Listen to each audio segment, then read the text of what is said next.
quién no le gustaría a veces volver atrás algo que hizo para volver a empezar de cero? En este video vamos a hablar sobre reversibilidad e irreversibilidad. Bueno, otro de los conceptos fundamentales dentro de termodinámica que vamos a ver repetidas veces durante el cursado es reversibilidad e irreversibilidad. En termodinámica, en general, la mayor performance de los sistemas se obtiene cuando ese sistema opera de forma ideal. Es decir, es un proceso que no presenta irreversibilidades. Y bueno, definamos entonces a qué nos referimos con un proceso reversible o un proceso irreversible. El proceso reversible es aquel proceso en que es posible, tanto para el sistema como para el entorno, volver desde el estado en el que se encuentra al estado original. Siempre es posible volver desde el estado en el que se encuentra al estado original. Sin embargo, en un proceso irreversible es imposible, tanto para el sistema como para el entorno, volver del estado en el que se encuentra a su estado original. Es decir, ya no podemos recuperar el estado inicial. Todos los procesos reales tienen, en mayor o menor medida, un grado de irreversibilidad, ¿sí? Es decir, un proceso reversible es una idealización. No es posible en el mundo real obtener un proceso totalmente reversible. Algunas de las irreversibilidades que podemos enumerar son transferencias de calor entre dos objetos con diferencia de temperatura finita. Es decir, imagínense que yo pongo en contacto dos objetos que tienen una determinada diferencia de temperatura. Ya la existencia de diferencia de temperatura entre ambos cuerpos genera una irreversibilidad. Para que sea reversible, esa diferencia de temperaturas tiene que ser infinitesimal, ¿sí? Y eso es casi imposible de lograr. Es decir, dos cuerpos que se ponen en contacto, que tienen distinta temperatura, siempre van a tener una diferencia finita entre sí. Otro caso de irreversibilidad, la expansión de un gas de una presión más baja sin restricción de volumen. Lo que antes planteamos para el efecto Joule-Thomson, ¿sí? Una expansión de un gas a una presión más baja sin restricciones de volumen. Es decir, solo es reversible esa expansión, solo la entalpía va a ser cero en ese proceso, o la energía interna va a ser cero en ese proceso, si fuera un gas ideal. Pero para todo gas real, la expansión conlleva un determinado grado de irreversibilidad. Otro caso, reacciones químicas espontáneas, es decir, la combustión, por ejemplo. Es imposible quemar algo y detener la combustión y volver al punto original. No podemos, después de quemar una hoja, volver a la hoja después de quemada, ¿sí? Mezclados espontáneos, de nuevo, mezclamos agua y alcohol, imposible de separarlos, ¿sí? Otro proceso irreversible, procesos en los que movemos un objeto y ese objeto genera una determinada fricción con las paredes por ejemplo, del recipiente, en un sistema cilindro-pistón, por ejemplo. El cilindro hace fricción contra el pistón, por lo tanto la energía se va perdiendo por esa misma fricción y es irreversible, es decir, es imposible volver a recuperar esa energía que se perdió por fricción. Corrientes eléctricas que atraviesan resistencia, ¿sí? El movimiento de electrones también va perdiendo energía a medida que va fluyendo a través de una determinada resistencia eléctrica, ¿sí?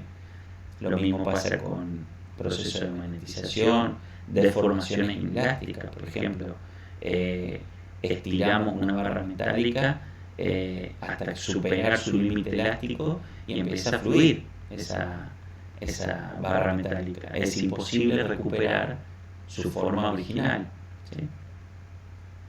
Por lo tanto, la gran mayoría de los procesos, todos los procesos, conllevan un cierto grado de irreversibilidad.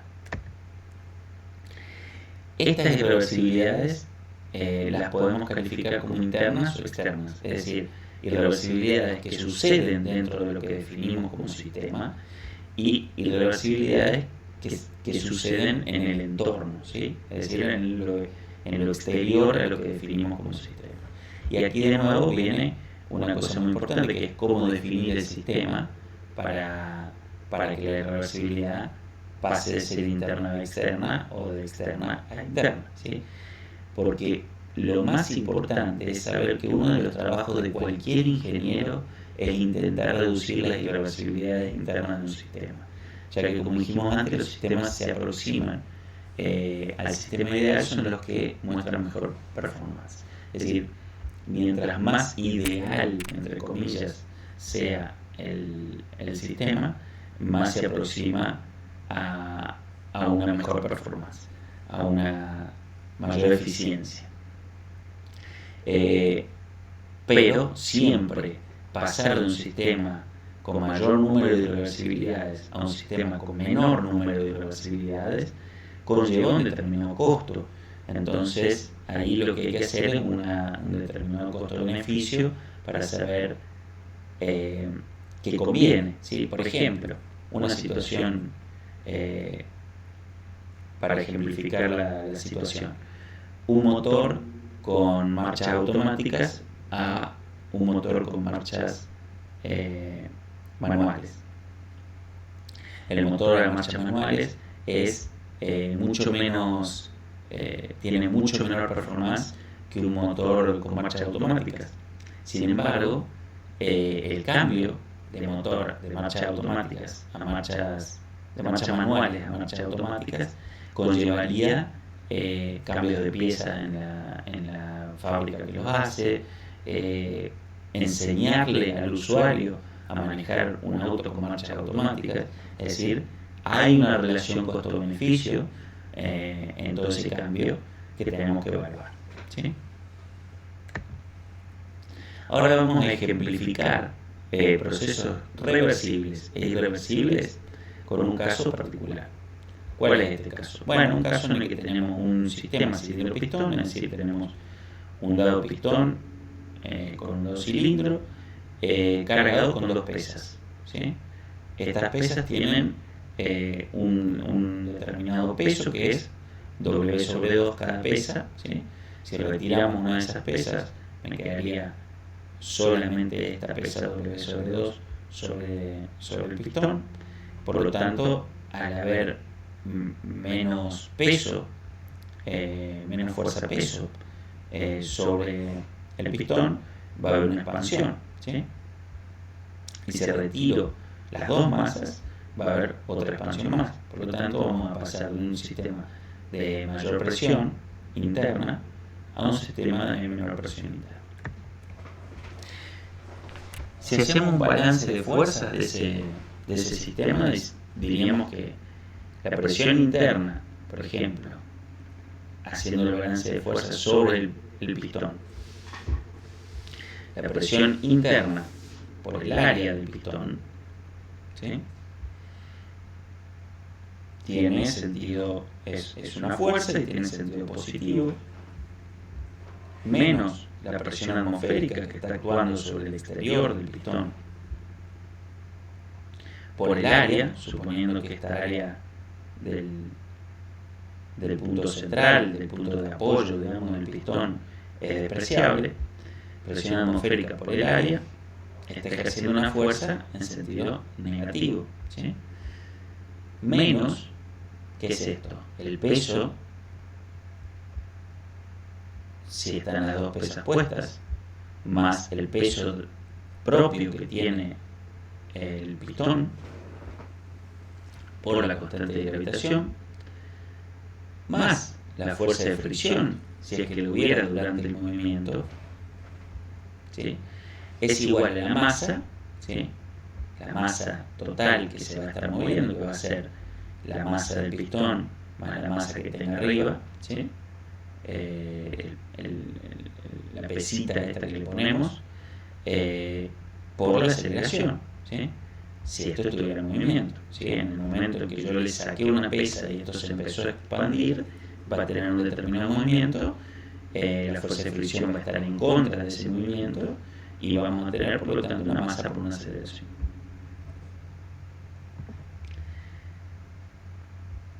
Cuando el pistón se detiene, aquí lo que hice fue reacomodar básicamente la ecuación para despejar la presión interna, y cuando el pistón se detiene, todo este término se hace cero porque el pistón deja de moverse, por lo tanto la velocidad se convierte en cero, y todo este término se hace cero, ¿sí? A su vez, la fuerza de fricción depende de la velocidad a la que se esté en movimiento, del que esté en movimiento el objeto, ¿sí? Si el objeto está quieto, la fuerza de fricción se hace cero también. Por lo tanto, este miembro se hace cero y este miembro se hace cero. ¿A qué me queda igual? La presión es igual a la presión atmosférica menos peso de las pesitas más peso del pistón dividido el área, ¿sí? Esto me da una presión también por la constante de gravitación universal. Ahora bien, para calcular el trabajo mecánico que conlleva esa expansión hasta el estado de equilibrio, es decir, hasta el estado en que cesa el movimiento, tendría que integrar la presión por el diferencial de volumen. Esta presión interna va a estar cambiando, ¿sí? Hasta tanto se equilibre por haber retirado una de las pesitas. Y entonces tengo que integrar eso. Esto, que es un trabajo, va a depender del camino.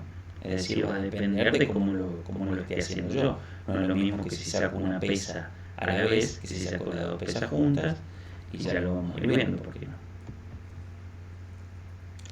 Si la velocidad del pistón es nula, tanto en el estado inicial como en el estado final, y además no hay fricción, me queda que esa integral se me convierte en la integral de P diferencial de B, es la presión atmosférica por el delta de volumen, más pesitas, más el peso del pistón por G por el diferencial de H. Es decir, el trabajo que realiza el gas se invierte exclusivamente en incrementar la energía potencial de las pesas y del pistón y en vencer la presión atmosférica. Obviamente, este delta H implica una variación en la energía potencial del pistón, y este es un trabajo de compresión-expansión. Ahora vamos a ponerle número a todo esto que estamos hablando y vamos a ver cómo se hace distinto el proceso si yo lo hago de un solo tirón o si voy sacando pesitas más pequeñas y voy haciendo un proceso más aproximadamente reversible. Entonces, estudiamos un proceso de expansión isotérmica a 297 Kelvin de un mol de gas ideal contenido en un sistema cilindro-pistón. Si sabemos que el diámetro del pistón es 11 centímetros y la masa tiene 5,3 kilogramos, las pesas tienen una masa total de 91,6 kilogramos. Y esta es la masa del pistón, por lo tanto la masa. En la condición final se quitaron todas las pesas ubicadas sobre el pistón, ¿sí? Entonces partimos de la pesa puesta con 91,6 kilogramos a retirarla completamente y tener solo 5,3 kilogramos de peso en el pistón. El trabajo realizado lo calculamos con la fórmula que vimos recién, la integral de P diferencial de B, la presión atmosférica por delta B más W por G por delta H. ¿Cómo calculamos la presión de equilibrio? Bueno, simplemente es la presión atmosférica más el peso de las pesas más el peso del pistón dividido el área por G, ¿sí? Entonces, si decíamos que la presión inicial, es decir, cuando tengo todo el peso cargado, ¿cuánto es? Es la presión atmosférica más 5.3 más 91.6 más 9.8 por 9.8 metros sobre segundo cuadrado, que es la aceleración de la gravedad, sobre, el área, que es, dijimos que tenía 11 centímetros de diámetro, o sea, el radio es 5,5 centímetros, y me queda pi por 0.055 metros cuadrados. Esto me queda que la presión inicial es 2 bar. Y el volumen inicial es R por T sobre la presión inicial. Si dijimos que todo se produce a 297 Kelvin, tenemos R, que es la constante universal de los gases, por la temperatura, dividido la presión inicial, que era 2 bar, como calculamos antes. Eso me da 12.346 centímetros cúbicos. Ahora yo retiro los 91.6 kilogramos y solo tengo 5,3. Por lo tanto, calculo la presión final. La presión final es 1.05 bar y el volumen final es 23.517 centímetros cúbicos. ¿Sí? Es decir, pasé de 12 litros a casi 23 litros y medio. Y pasé de 2 bar a 1.05 bar. En ese proceso de una etapa, la variación de energía interna es cero, porque la variación de temperatura es cero, y el trabajo se calcula como dijimos antes, la integral de P diferencial de B. Como dijimos que sabemos cuál es el diferencial de B y sabemos cuáles son los pesos, es decir, esta ecuación, la integral de P diferencial de B, tenemos que el trabajo que hacemos es 1173 joules. ¿Sí? Si planteamos la primera ley de la termodinámica, es decir, delta U sabemos que es 0 y Q es igual a menos W, para un sistema cerrado con solo trabajo de compresión-expansión, tenemos que el calor es 1173 joules. Es decir, el sistema está haciendo un trabajo sobre los alrededores de 1173 joules, pero para mantenerse en esa expansión a 297 Kelvin siempre, necesita absorber 1173 joules de calor en todo el proceso. ¿Sí? Es decir, se debe proporcionar calor para que la temperatura se mantenga constante de 97. Ahora pensemos en el mismo proceso, pero en dos etapas. ¿Sí? En la primera etapa tenemos todo el peso y por lo tanto la condición inicial es la que calculamos previamente. En la primera etapa lo que sacamos es la mitad de los pesos, es decir, en vez de 91,6 vamos a tener ¿cuánto? La mitad de 91,6. ¿Sí? Y en la siguiente etapa lo que hacemos es retirar esa mitad que nos quedaba y dejar solo el peso de 5.3 kilogramos. Si calculamos los trabajos tal y como lo veníamos haciendo, en la primera etapa tenemos un trabajo de menos 580.3 joules. El calor, por lo tanto, va a ser 580.3 joules. Y el trabajo 2, para pasar a menos 1,05 bar, ¿sí? Es decir, al pasar de tener solo la mitad de las pesas a tener solo 5.3 kilogramos, que es el peso del pistón, me consume un trabajo de menos 774.7 joules. Por lo tanto, hay que entregarle 774.7 joules.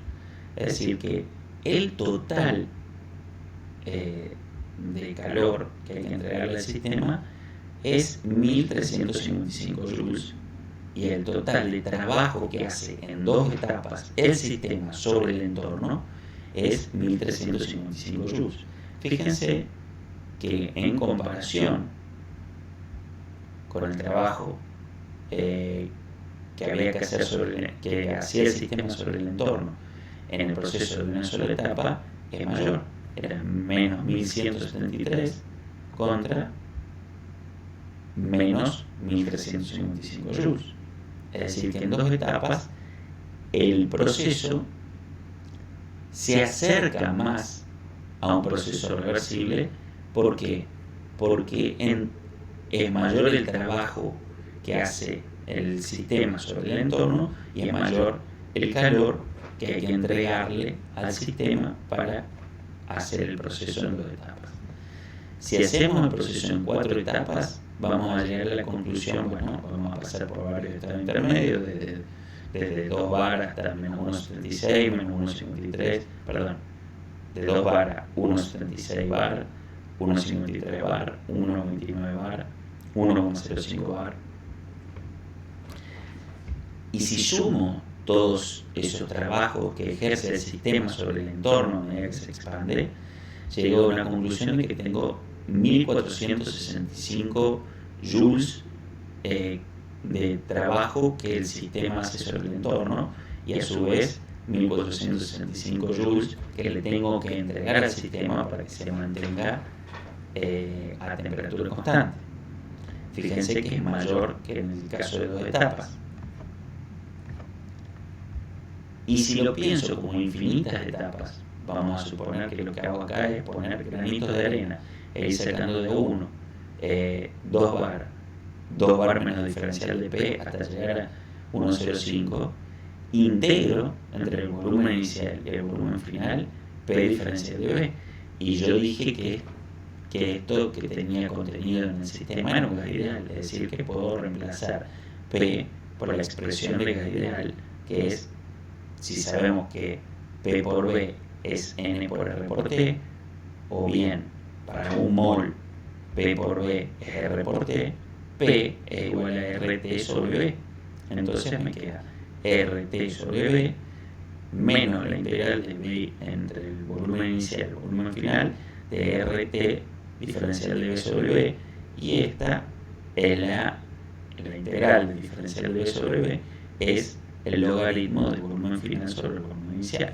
Por lo tanto, me quedaría el trabajo igual a menos R por T por el logaritmo del volumen final sobre el volumen inicial. Que si hacen un poquito de álgebra se van a dar cuenta que es lo mismo que el RT, o sea, es cambio de signo, RT por el logaritmo de la presión final sobre la presión inicial. El trabajo calculado de ese modo, es decir, calculado en infinitas etapas, me queda 1591 joules de trabajo que el sistema hace sobre el entorno, es decir, menos 1591 joules. Y el calor que hay que entregarle al sistema para que se mantenga a temperatura constante son 1591 joules. Es decir, ese caso, que sería el caso de un proceso idealmente reversible, es el caso que mayor trabajo hace el sistema sobre el entorno y que mayor calor hay que darle para que se mantenga a la misma temperatura.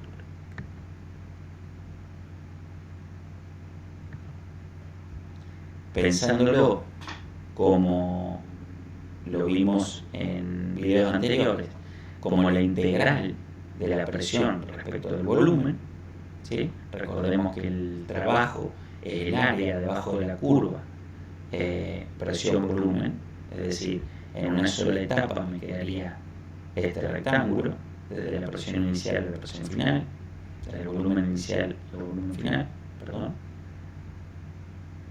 En 2 etapas me quedaría esta área, es decir, la integral desde la presión, desde el volumen inicial al volumen final intermedio y luego del volumen intermedio al volumen final. En 4 etapas me quedarían estas 4 áreas y en infinitas etapas me quedaría esta área. Por lo tanto, lo que vamos viendo es que a medida que voy desde una etapa a 2 etapas, a 4 etapas, a infinitas etapas, voy aumentando el área debajo de la curva. Por lo tanto, voy aumentando la cantidad de trabajo que el sistema entrega al entorno y la cantidad de calor que hay que entregarle al sistema para mantenerlo a la misma temperatura.